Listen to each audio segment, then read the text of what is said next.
Why do so many people develop an addiction to pornography? Are you curious about the real cost of pornography addiction? And what is the hidden toll of pornography addiction on personal well-being, relationships, and mental health? Have you ever wondered why and how pornography addiction feels different from other forms of addiction? How can one reclaim their life after suffering from it? Join me after the intro for a sensitive yet open conversation with a very special friend with whom we'll answer this and many more questions. Stay tuned.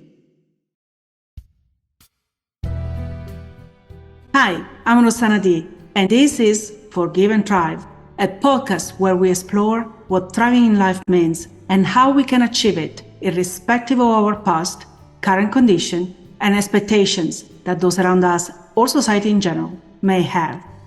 Let's go.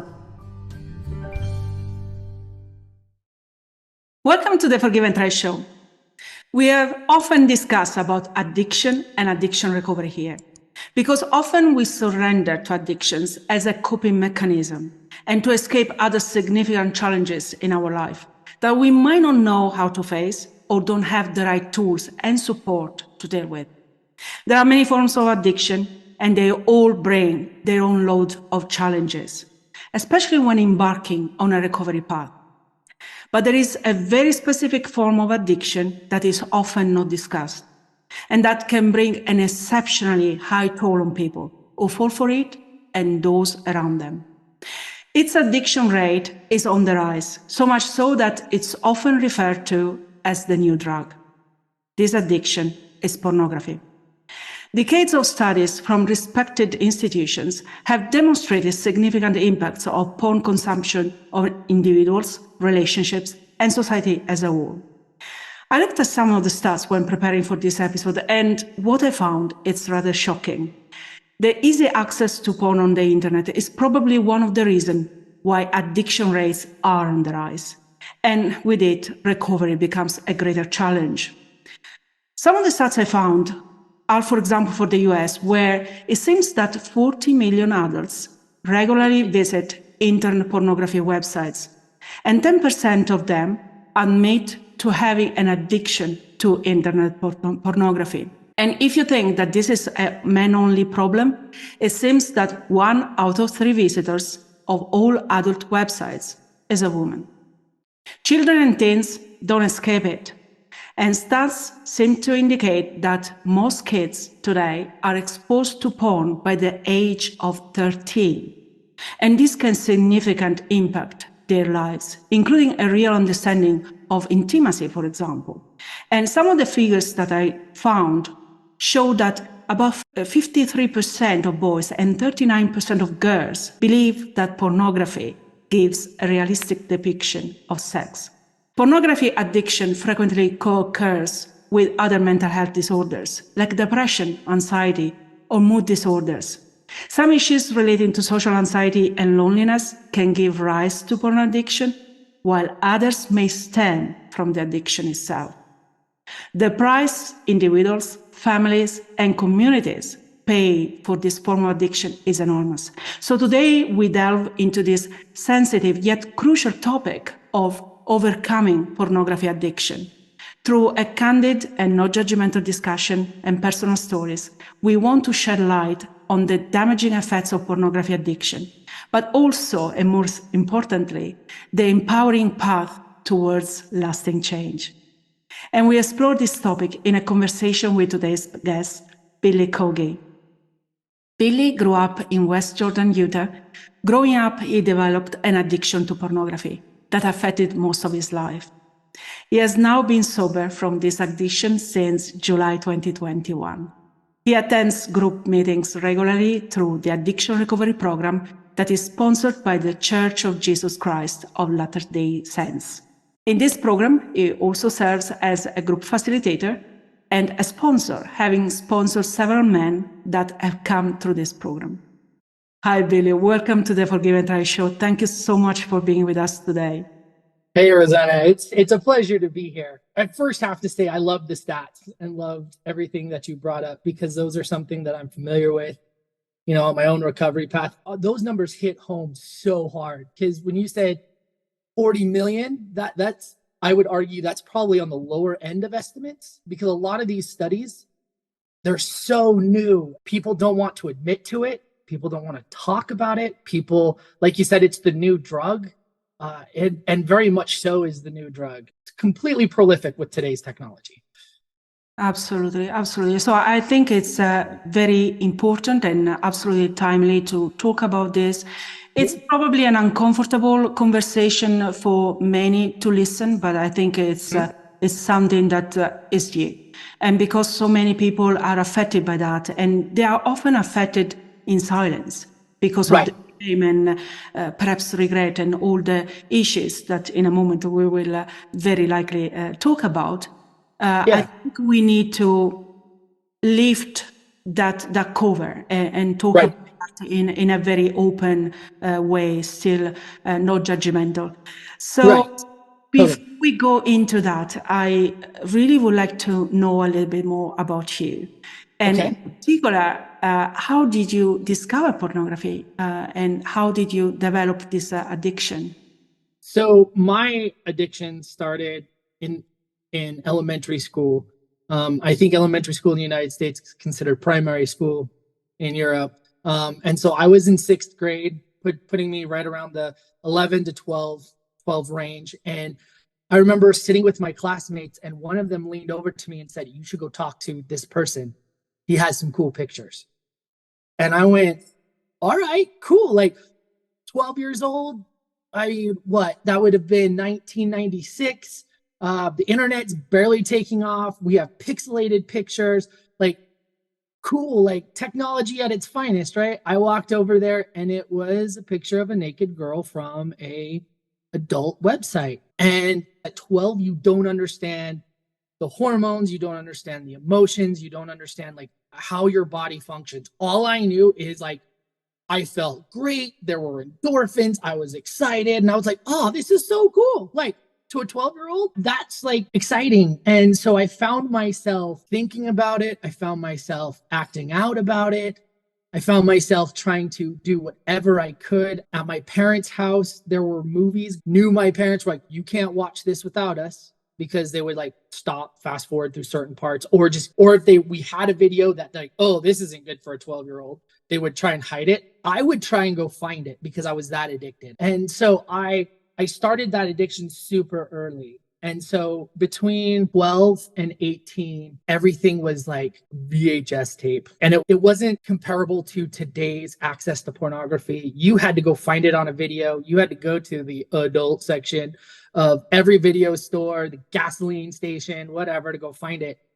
But when you're 16 and you're addicted to that stuff, and a lot of your friends are talking about it already, you go and you find it anyway. So between 18 and 19, I kind of started dabbling in the world of internet pornography. Was when I really found like adult websites versus like videography. Between 19 and 21, I cleaned up my act a little bit and went on a mission for the Church of Jesus Christ of Latter-day Saints, where we get to go out, we get to share our message about Jesus Christ and hope and everything. And for 2 years, I was really good because I was doing really good things. And then because I really hadn't addressed my addiction, the second that a trigger happened, I was right back in now.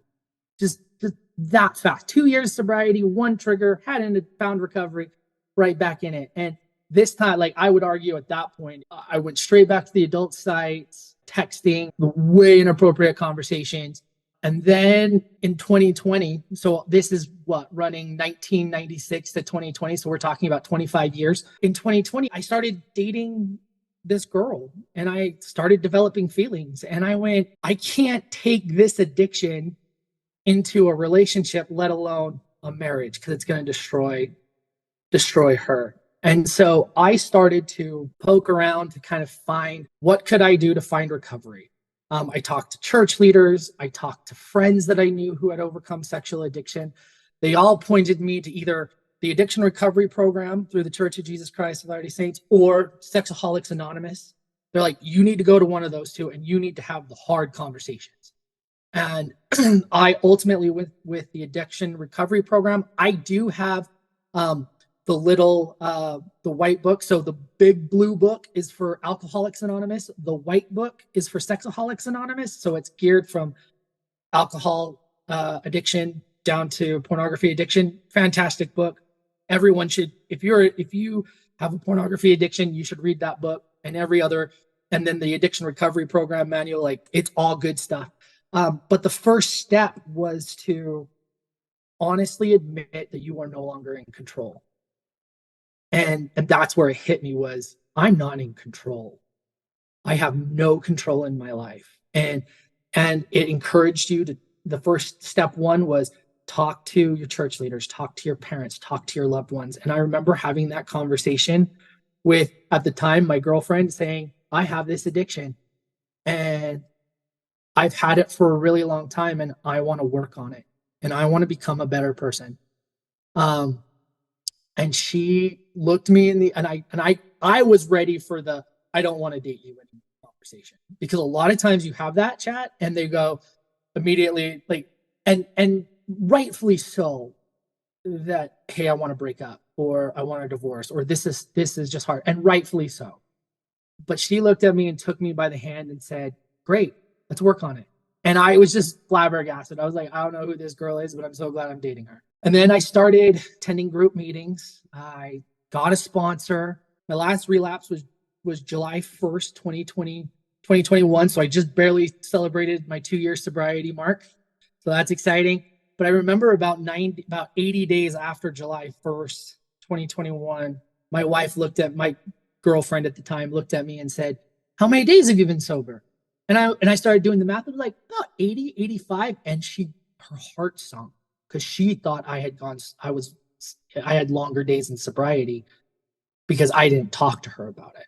And I went, oh, like, I have to like be super honest and more transparent about this. And that's when we had our commitment talk of, she's like, I know this is an addiction. I know this is difficult. I know you're working on it, but if you relapse, I need to know. I need you to have that conversation with me. Luckily, I haven't had that had to have that relapse conversation because I've stayed strong. But yeah, that's kind of my story. And then, I started in 2022. I became a sponsor. I took on my first sponsoree, if you will. And then later that year, they asked me to be a group facilitator, which is, you kind of lead the discussion. You're viewed as the guy that has seen all 12 steps, that has been around the block once or twice, has encountered a lot of problems, has sponsored a lot of people and worked with a lot of people. And so you can be there to help answer the difficult questions. You're kind of a sponsor to sponsors, if you will. And so it's a great opportunity and super fun. Well, first of all, Billy, congratulations on Thank you. 2 years. This is a fantastic milestone for you to have achieved. Yeah. You should be absolutely proud of it. Yeah. What I have, if I may say, about your story is the candid conversation that you had with your girlfriend first, the support that she gave you and she gives you every day, because that's not easy to get. And I might be wrong or perhaps judgmental, but if I had to disclose, I should say, an addiction to alcohol or any other form of addiction, perhaps I would find it easier than this. It's I think society is putting a big cap on us and on our ability to be completely and fully open on this topic. There is a lot of judgment going around. So talking obviously is not easy, but that also, from what you said in your story, is the first step, right? Right. It's an important compulsory step to go through. Correct. In the recovery process. Absolutely. But you cannot do that on your own. Supporting network is paramount in that recovery. How can we meet that need for a support and at the same time dealing with the judgment that society might have? And how can we create a more literate society on this particular topic? I think it's very much a two-way street, right? So the person looking for help has to be humble, and they have to be honest, and they have to lay all their cards out. So one of the things that when I sponsor guys, I tell them, I was like, omission is still lying. If you're omitting details, you're still lying. You can't omit any details, no matter how difficult the conversation is. It may not be the right time to share that detail, but you have to share that detail. Part of recovery is going back and saying, I'm sorry to people that you've hurt, which is an incredibly difficult process. In the recovery process, there's two inventories we take. The first inventories are all moral inventory, where we write down, this is the stuff that we did. And you really search it out, where you go to the root cause and you find that, hey, I was really prideful, or I was really arrogant, or I was really mad that day, or I was lonely, or I was sad, or I was tired, or whatever. And so you make this moral inventory of, these are the things that trigger me. The second list is, these are the people that I've affected. And so you have to go back and say, I'm sorry. And a lot of times the people you say I'm sorry to become your biggest support. When I was did some post-grad work at university, I was still super addicted to pornography. And if there was a break in lab work, we would close our lab doors and everyone else would take a nap. And I wouldn't. I would very much turn on my little iPod, because I had a flip phone at the time, because I thought, oh, I'll just have a flip phone, I'll be fine, not thinking that, oh yeah, an iPod's just as dangerous as everything else. As soon as it's connected to the internet, I have access to what I'm trying to avoid. I remember like burning hours looking at destructive material and pornography. And in 2021, I remember having a conversation with that boss, my manager. We went to lunch, we maintained our relationship. We're still good friends to this day. But I remember telling him, I need to apologize because I wasted company time looking at pornography when I should have been working on some things. And this guy who stands about yay tall to me, he just looked at me and put his hand on my shoulder, and he's like, pornography is a hard thing. And thank you for telling me that. I love you. How can I support you? And immediately I incorporated him into my support system.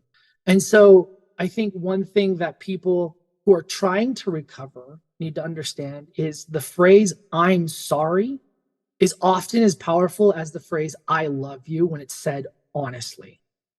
On the other side of the track, coming back for those that want to support, patience is a big thing, because when they're starting out on their recovery journey, they're going to bump, they're going to bruise, they're learning this whole process. And so there's a lot of patience there. And then the person trying to provide support needs to kind of vocalize if they're ready to be an accountability partner. There are some people that want to support the addict, but they're like, look, I can't be an accountability partner because it just triggers me and just drives me nuts. And that's fine. And it's highly encouraged. But if you can provide that like accountability support and you tell somebody you can, man, it makes all the difference. The other thing I would suggest for those that are supporting, there are groups specifically for those that have been affected by pornogaphy and those that want to help support folks. And those meetings are so powerful because it teaches you to be like, it doesn't share life from the addict's point of view because you'll never have it, but it shares, these are some things to look for. These are some ways to really help support. And then on both sides of the track, especially if it's a married couple or a life partnership or whatever, you got to go to counseling. You got to go to counseling, and you got to find somebody who specializes in pornography addiction and talk it out and just talk, because there are some relationships where they've hid the secret for 10 years. And now we're trying to uncover 10 years of stuff. And what you said about the delusion of physical intimacy, on the money. Like, it's on the money. Like, your understanding so diluted. And so And so talking to a trained professional to help you sort out those details, to help you work through your relationship is paramount. Absolutely, absolutely. Billy, you mentioned the word triggers 2 or 3 Yes. times. Okay.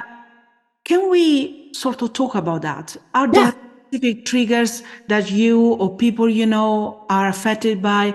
Environmental factors, I mentioned the easy access through internet could be one that contribute to or contributes to the development and perpetuation of this addiction, and people really need to pay attention to and say, Yeah. okay, this actually is a trigger, and identify Right. as a trigger. Right.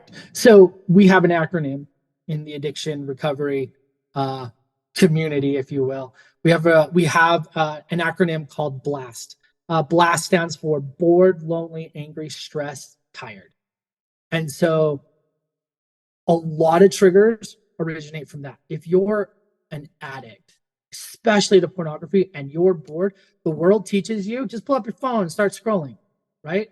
You want to talk about a death trap. Like that's, you're bored, you're going to start scrolling pretty soon. You're going to find yourself where you shouldn't find yourself. I can't tell you the number of times that the Instagram algorithm said, hey, this is what you're interested in. And I was like, no, totally not. But then I found myself looking into more of that versus the idea of like, oh, I'm scrolling, I'm bored, the phone goes down. What can I do around the house? Like what can I do? Text my wife, I am bored. I need a to-do list, or this is what I'm going to do. Please follow up with me. And so like that's how I overcome boredom. The idea of being lonely, you hit on the idea of physical intimacy being misinterpreted in pornography, and people thinking this is what physical intimacy is, this is what love is. It's really lust and control versus love and intimacy. And when you become lonely, it's typically because you misinterpret what people around you are doing. My wife love language is quality time. I can't approach her with physical touch and words of affirmation and her feel love. I have to understand her. And a lot of times as addicts, all we understand is physical touch. This is what we saw, and this is how we need to express love, rather than this person is trying to express love in their language, and maybe there's a communication error and we need to talk about it. So when we get lonely, it's like we're trying to fill that gap. And then the other ones like angry. Angry is just a trigger. You want to be in control. You want to be there. And this is my life, and I'm going to do it my way. And so what do? You act out. What's a great way to act out? I'm going to take control and watch pornography because it's my life and I'm going to do it. And you think it makes you feel better, then you realize there's no control. Stress. Oh my gosh. Anxiety, depression. Like you cited those things as emotional and mental health. When those things kick up, man, you do everything you can to quiet your demons. And as a pornography addict, it was easier for me to look at images and videos than it was to actually address the anxiety and depression at the time, because it's just like I don't want to talk to people about my anxiety and depression, because if I talk to them about anxiety and depression, ultimately pornography is going to come up and I don't want to have that conversation. And then T is tired. When we're tired, we make bad decisions. And so because you're tired, you're like, whatever, like this can't hurt. And all of a sudden you're up for 4 hours looking at stuff you shouldn't. So those are like typical triggers, and those are like general triggers that go on for pornography addicts. Another set of triggers that I would bring up is your social circle. If people are okay with with pornography and talking about pornography, and somebody else is looking at it, you're going to be in a group that says, okay, it's cool, and you're never going to get out of it. And so you have to understand that if I'm ready to move on from pornography and ready to get out of my addiction, I not only have to look at my physical environment and my technology environment, but I got to look at my social environment too, and be willing to separate from people. Absolutely. And there is one thing actually that you mentioned, Instagram algorithm. And we don't even realize that a lot of the triggers that we have through internet comes out of an algorithm. Algorithm. Yep. That monitor what we are doing, monitor our behaviors, monitor our searches, and then keep proposing the same topic. And it's funny that you mentioned, because when I started preparing for this episode, obviously I was looking at all these statistics. So I was typing pornography addiction, Google, and then I started receiving all these flashlight. I said, why am I getting all this? It's just the algorithm. Correct. And that actually makes recovering much 100%. It's so difficult to escape, from all these triggers, as you say, that someone just is putting in front of you. So thank you for highlighting that, because I think... Well, and as long as we're on the algorithms conversation, I want to provide this piece of information too. There's an app out there called Covenant Eyes.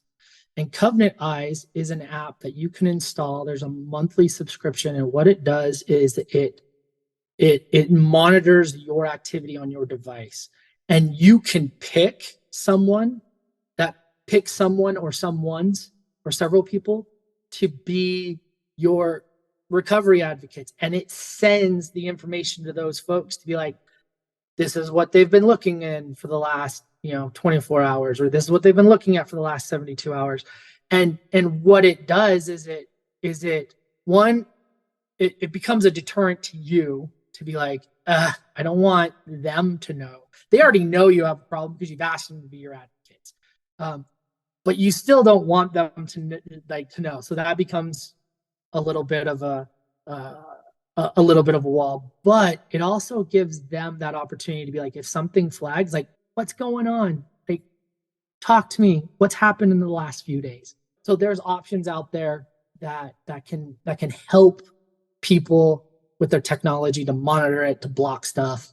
It's not perfect, but it gets you like 95% of the way there. Fantastic. Billy, let's step backward a little. Okay. And let's try to understand the impact of pornography. Okay.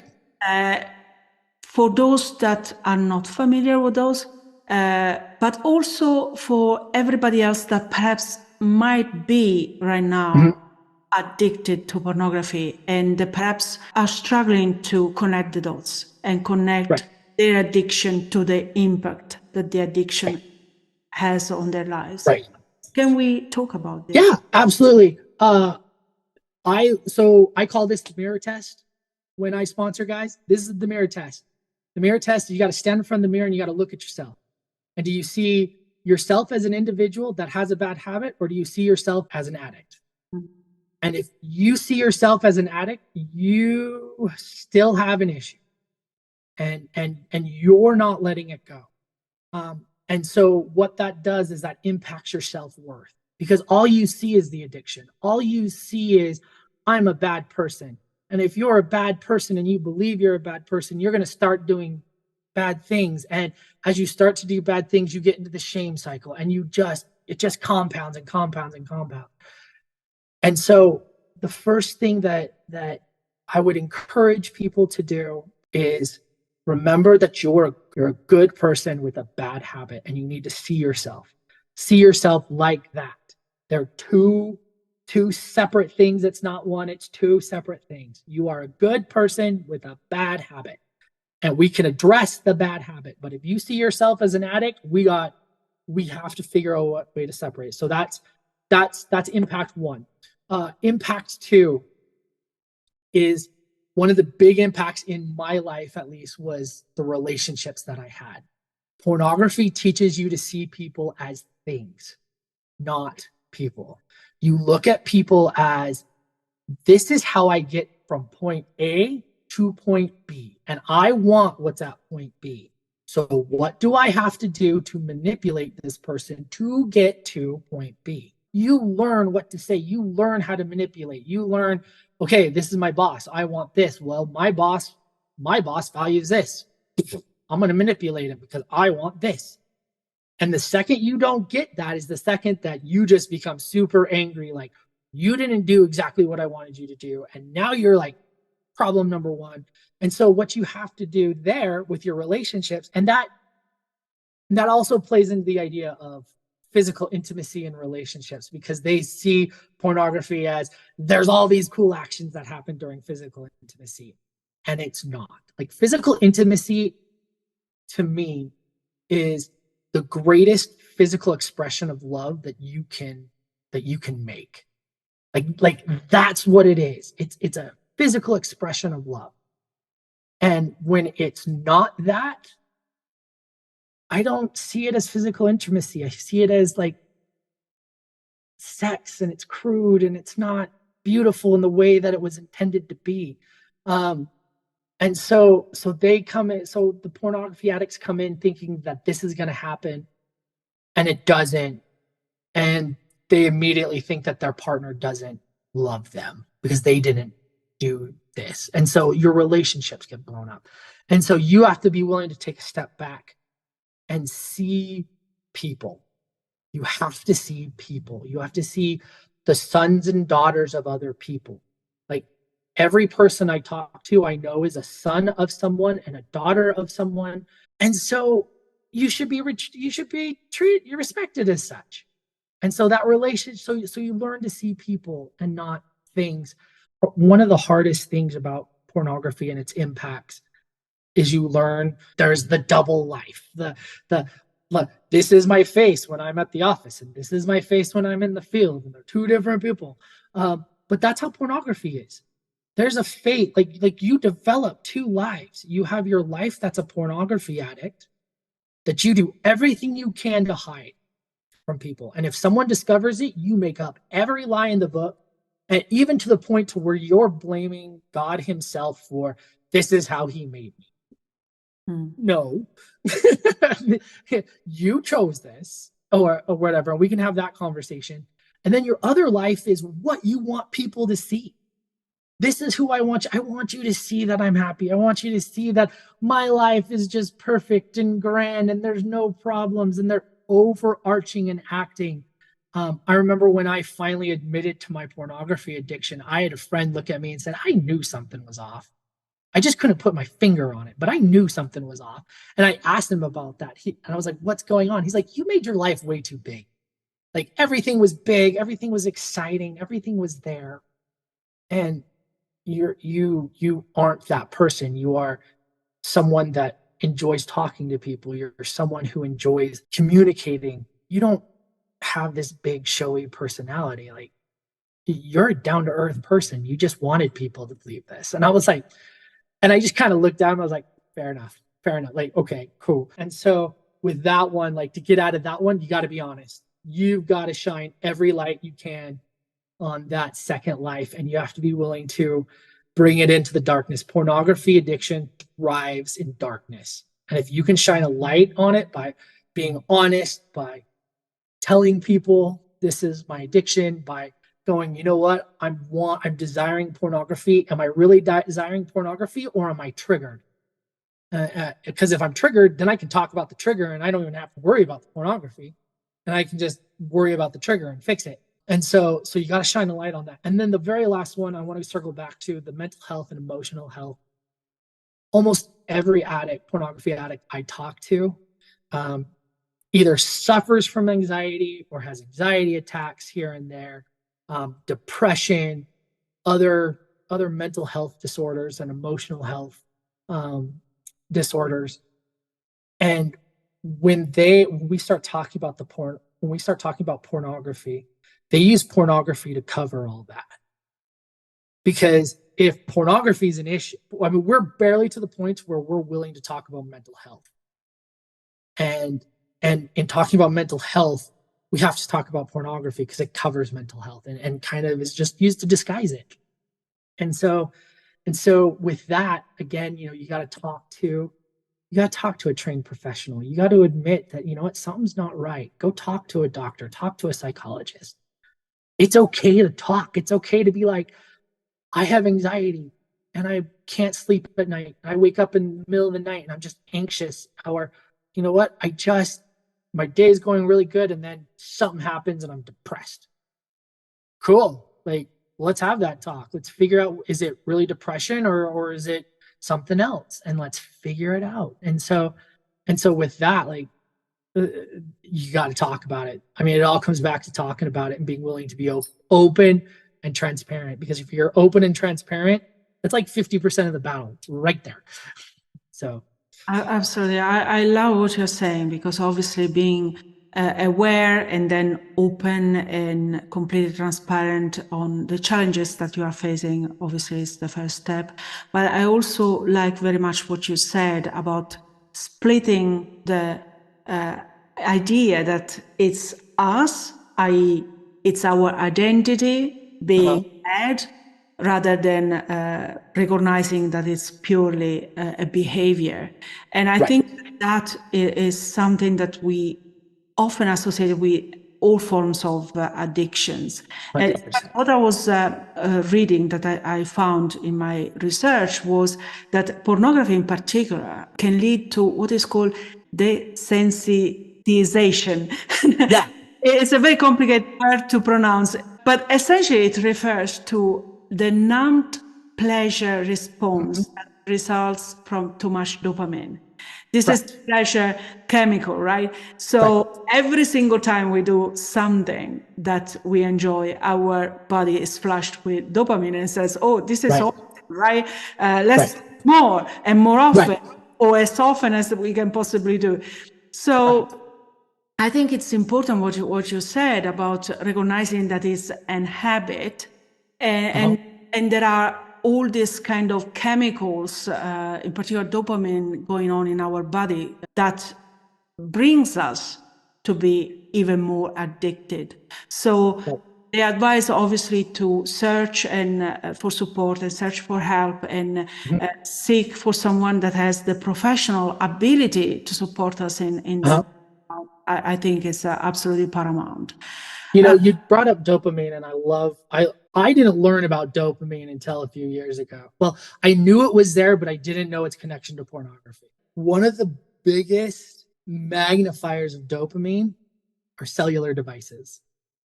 Like the screens and the light coming off your cellular device is a dopamine response. Like you're excited about it. Like, okay, this is light. This is exciting. For those that are addicted to porn, for everyone listening, I want you to do a test. I want you to take a day and do what we call a technology fast. I want you to give up your cell phone, your computer, every TV, everything for 24 hours. And then see how you feel when you wake up. Because what's going to happen is you are taking away all the dopamine sources, like all the electronic dopamine sources. If you like to go on a run, go on a run. Like it's important to stay healthy and all this stuff, but you're limiting that source of dopamine. So the next day, by the end of the day, when I've done this before, I'm so into books that it's like crazy. Like I'm reading books. I'm like, where did this come from? Like I'm finding pleasure in reading books and learning something. Or I'm talking to my wife. We're playing a board game. We're chatting with neighbors. We're outside at our fire pit.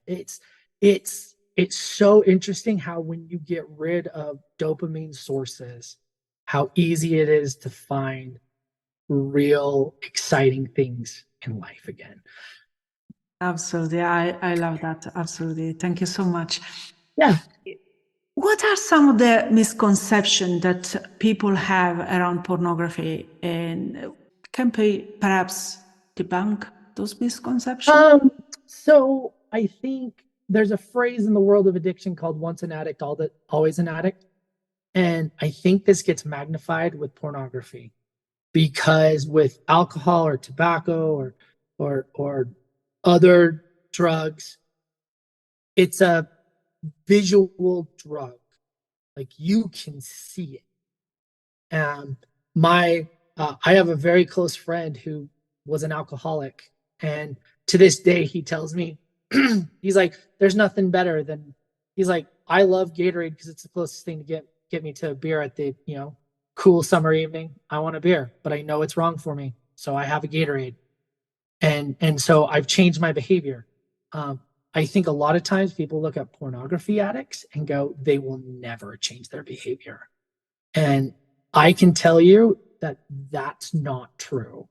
Like, people who recover from pornography are some of the most service-minded, loving, empathetic individuals I have ever met in my life. And those that support, like, understand the addiction and provide support to that addiction are additionally some of the most service-minded, empathetic, loving people that that are on this earth. And so I would encourage people, first and foremost, just because someone has a pornography addiction doesn't mean that they're always going to be an addict. They can find recovery, they can beat the habit. It might take a little bit longer, but they can overcome it. Don't just write them off. Another misconception about pornography addicts is a lot of times people are like, all they do is look at pornography all the time. And I can tell you, like, that's not true. There were times when I was in my addiction, I would go 3 weeks without it. And then I would relapse. And then I would go 5 days. And then I would relapse. And at that point, I looked at pornography same way as I looked at someone getting a drink of alcohol. They went 3 weeks without getting a glass of beer, and then they had a beer, and you were not angry at them, and then you're mad at me because I chose to look at pornography and everything. And so I realized then, I was like, okay, like if you're going to look at a pornography addiction, you have to see pornography the same way you would see any other addiction. It's just a different drug, if you will. The world of addiction is the same for that drug as it is for any other drug. And so don't stereotype pornography addicts as different from alcoholics or different from cocaine users or different from other big drugs. They're all the same. The last stereotype I would encourage people to get past is sometimes they look at addicts who have years of sobriety and they just say it's only a matter of time, which is one of the most painful things that I've ever heard. And it just kind of breaks your heart a little bit, to where it's like, you don't think I can make it?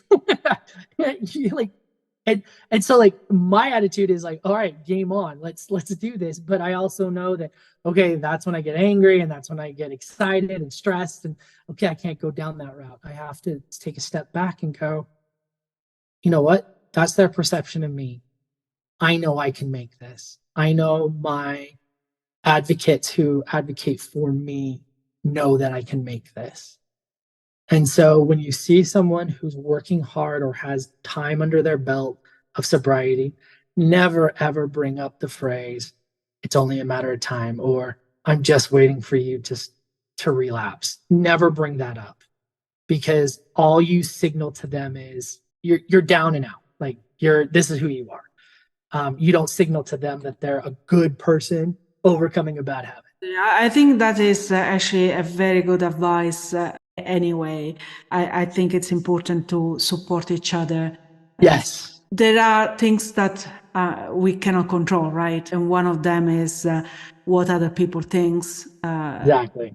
about us. So that's unfortunately a reality. But Right. we certainly control what we do and what we think and what we say. Right. I think it's important, very important, what you have said, of people being mindful of what they say. At the same time, we need to understand what we can control and what we can't. So Yes.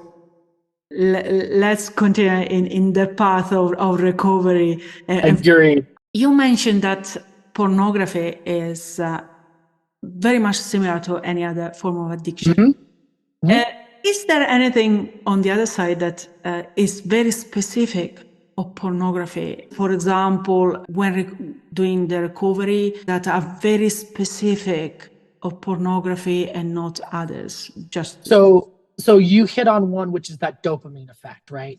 It's not like other drugs where you're introducing a chemical. Dopamine is already in your system. And once your body gets an idea of what 10x, 20x more than that of what dopamine naturally is flowing through your system. It wants it all the time. And it'll be, I'm riding my bike and I'm feeling good. I'm going to ride faster. It could be I'm lifting weights. I'm feeling good. I'm going to lift more, which by themselves are okay. Like those are healthy habits. But when you tie that to a pornography addiction and you're biking faster than you really should and not paying attention to the traffic laws, and because all you're thinking about is how fast can I go and this feels really good and everything, because you've trained your body to do that, at some point you're going to get hit by a car. In the weight room, if you're lifting weights and feeling good and pumping yourself and going, and then all of a sudden something's got to give. You're either going to fail or you're going to break something because you've trained your body. This is how much dopamine I need to feel good. Physical intimacy is another thing that's very specific, because let's be real. During sex, dopamine is released, but if you're used to so much dopamine, and if you're used to this much dopamine because of your addiction, and during physical intimacy you only have this much, you're not going to feel good. You're not going to really understand that this is an expression of love. You're going to understand that this is a thing that I do and it's not doing it for me. And all of a sudden your relationship is wrecked. And then the idea of you just become willing to push boundaries. You just become willing to procrastinate a whole bunch, to be like, I'm scrolling, I'm having fun in the scroll. Oh no, I have this meeting in 30 minutes. I'm still enjoying the scroll. 15 minutes, enjoying the scroll. And when you really could have been using that 30 minutes to prep yourself, you become so willing to sacrifice your life for a scroll on a screen versus taking care of what matters most. And so those are some things that I think that last one could be generalized to all addictions, but definitely the first three, I think, are specific to pornography. And I'll say one more thing about how addictive pornography is. Here in Utah at our state penitentiary, there was a heroin addict that was interviewed about his recovery from heroin versus pornography. And he said his addiction from heroin was really easy compared to pornography. He's like, I don't want heroin anymore, but I always seem to be wanting pornography. It blew my mind. Yes, and in fact, this is something that I was thinking while you were talking before, because I think addiction from pornography shares something in common with addiction with food.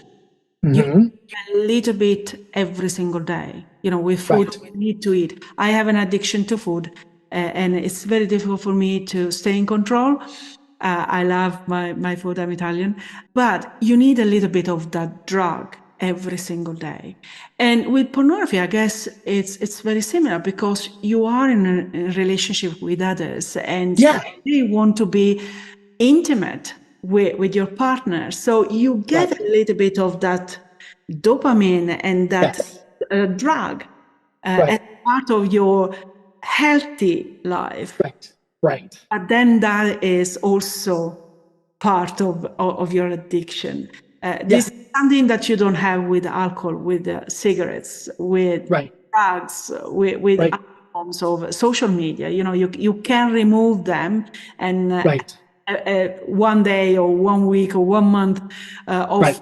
fast, but you Right. can do that from food or for the relationships that you're having. Mhm.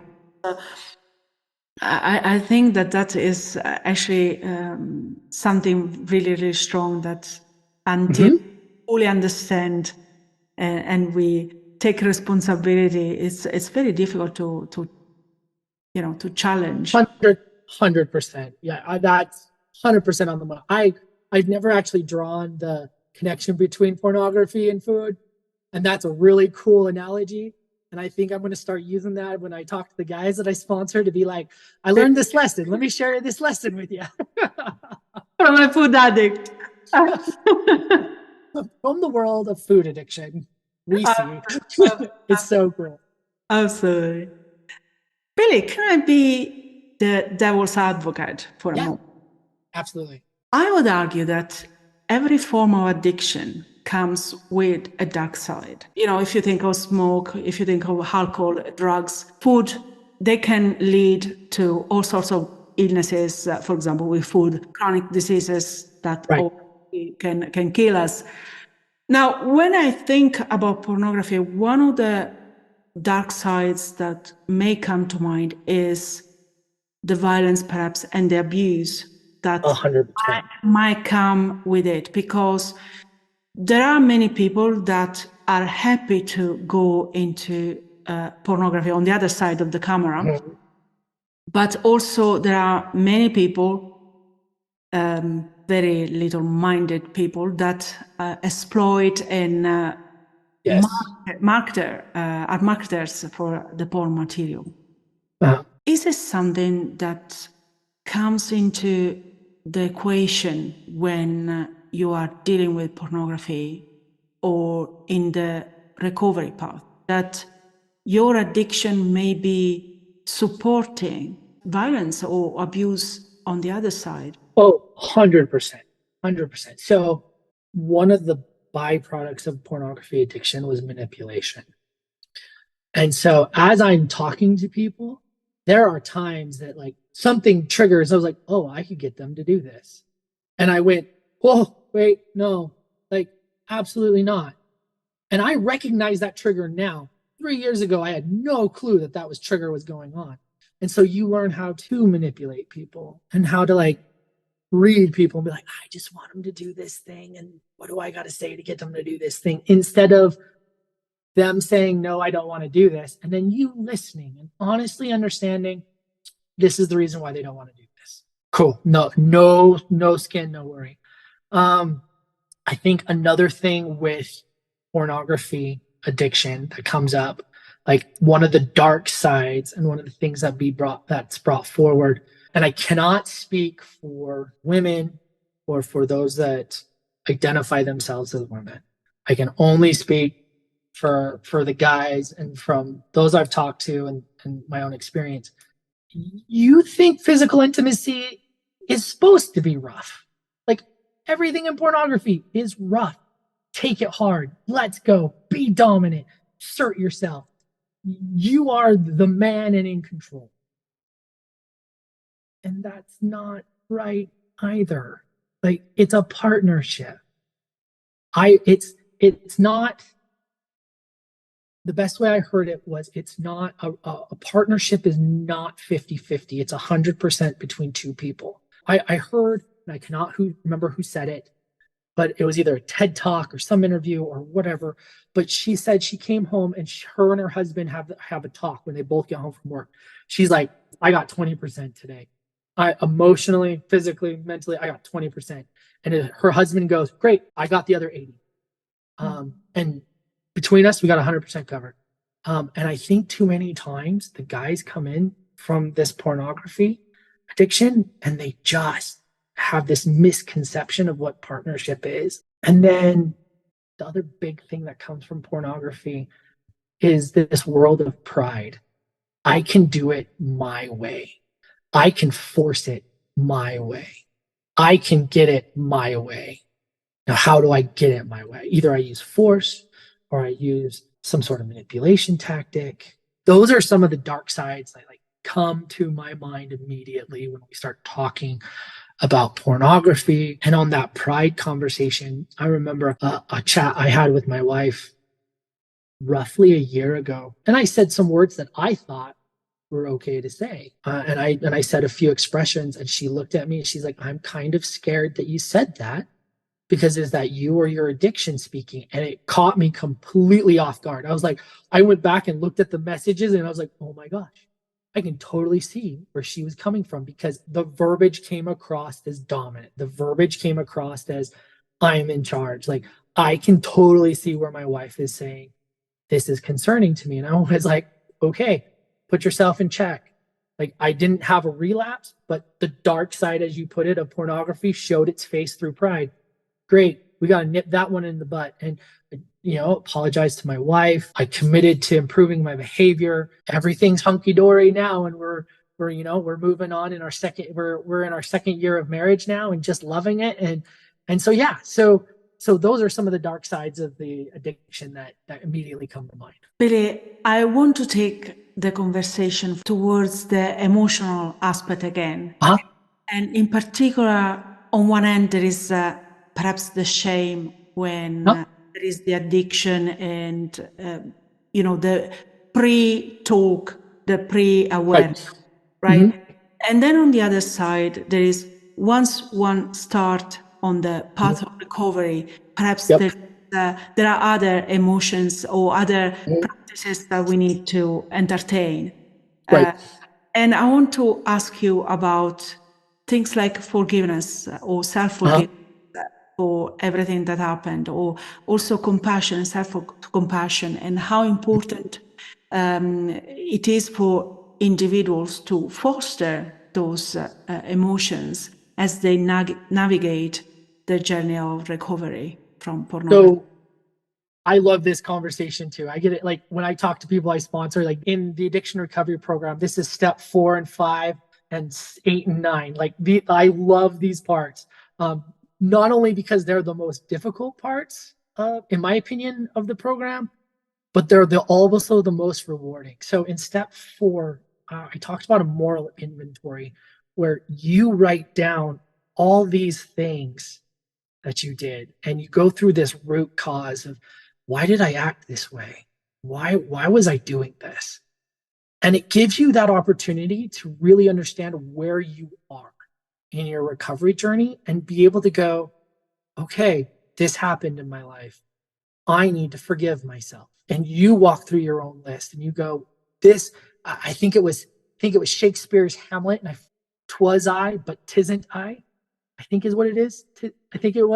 I'm sure everyone who knows Shakespeare is about like cringing. They're like, some Americans quoting Shakespeare. This is wrong.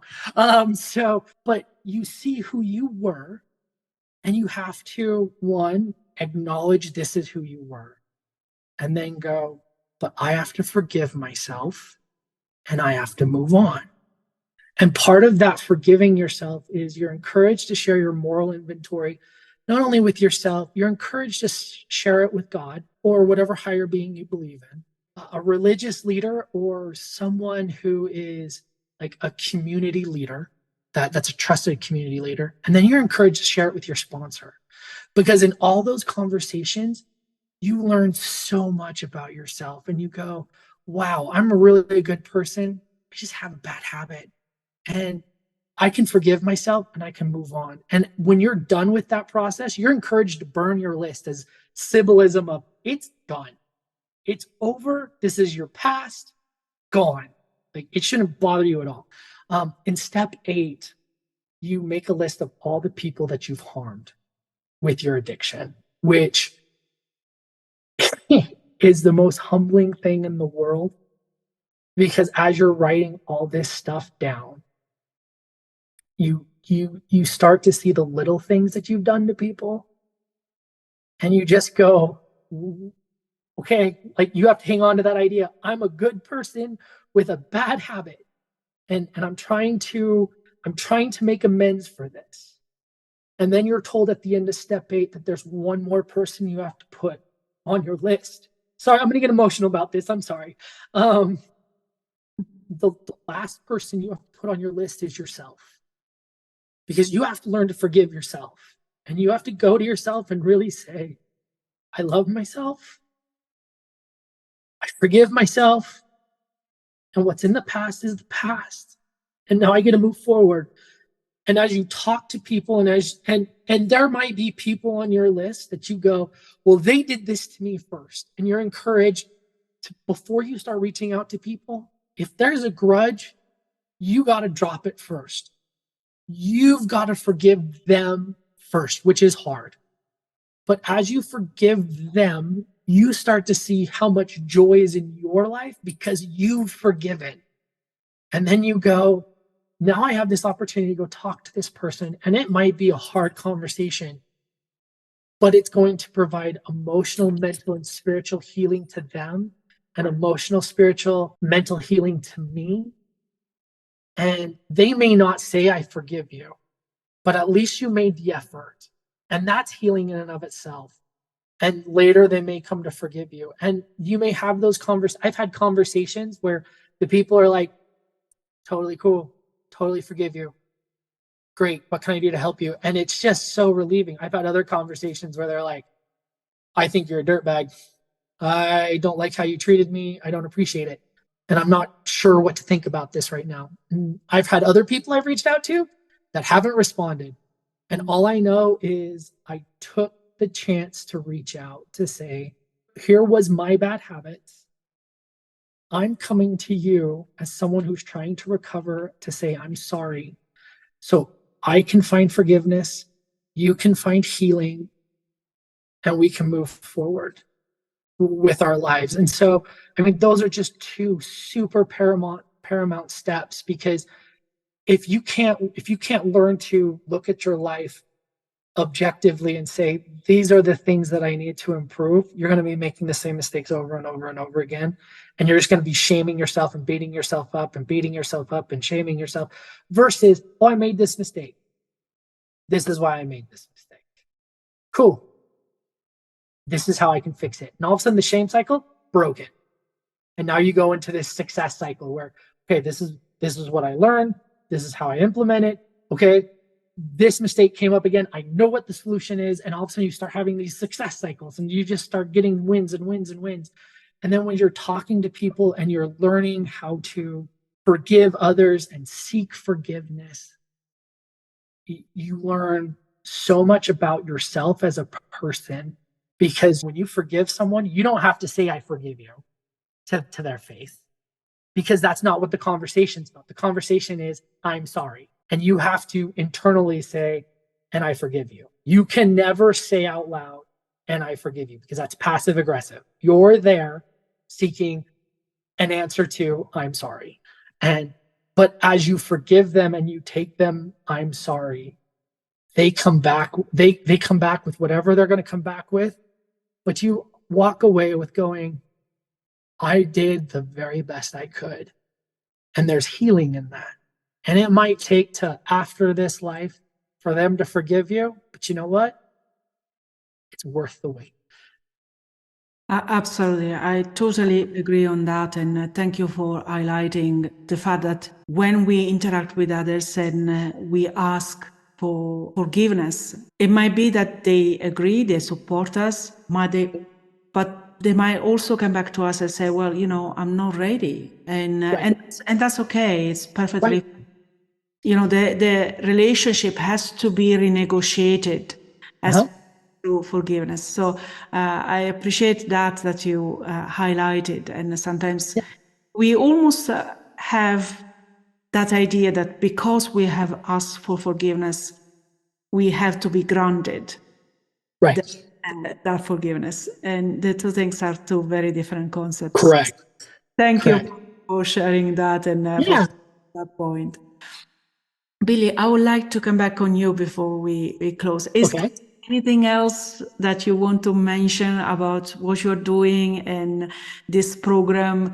And particularly if anybody perhaps wants to get in touch with you and know a little bit more, or perhaps they feel that they might have a problem and they want to have some advice, where they can find you. So I'm on Facebook. I'm also really present. I try to be present on LinkedIn, which is a professional social media, if you will, where you're posting things about your job. I work in healthcare data analytics, so I talk about healthcare data analytics, but I also talk about addiction recovery, which is cool because I work in this healthcare space and I get to see mental health and I get to see emotional health and be like, oh yeah, and here's addiction, like it works together. And so I'm on LinkedIn. You can look for me again, Billy Caughey. And then I run an addiction recovery blog called Addiction Recovery: A Road Less Traveled on Blogspot. It's just my musings and writings, if you will. I try and post weekly, if not daily, just to be like, hey, here's what I was thinking about addiction recovery this week. Just try and talk about, things about addiction recovery, things we learn, things that are top of mind, things I hear. I try and put, some scriptures and some verses in there to be like, there's hope out there. I also run an Instagram for my blog. It's called Addiction Recovery Less Traveled. I really wanted to say a road less traveled, same name across, but Instagram was like, there are too many letters, too many characters. Nice try, do it again. So it's just Addiction Recovery Less Traveled. I try and do just like a recovery thought of the day to be like, here's your 40-second addiction recovery thought for the day. And so you can find me there on any of those sources. Fantastic. And as always, we will put all the links in the description of today's episode. Billy, very last question. If there was one take-home message that you would love everybody to remember from this conversation, what that would be? I think it's 3 parts to that answer. First, you are deserving of love. Don't think you're not deserving of love. 2, there is always hope. No matter where you are in your addiction, there is always hope. Wow, that is absolutely beautiful. Thank you so much. Well, I hope that this episode has inspired, educated, and provided a roadmap for individuals seeking to break free from the grip of pornography addiction, noting that freedom and healing are within reach. And what's needed is a first crucial step, which, as JP Morgan said, is to decide you are not going to stay where you are.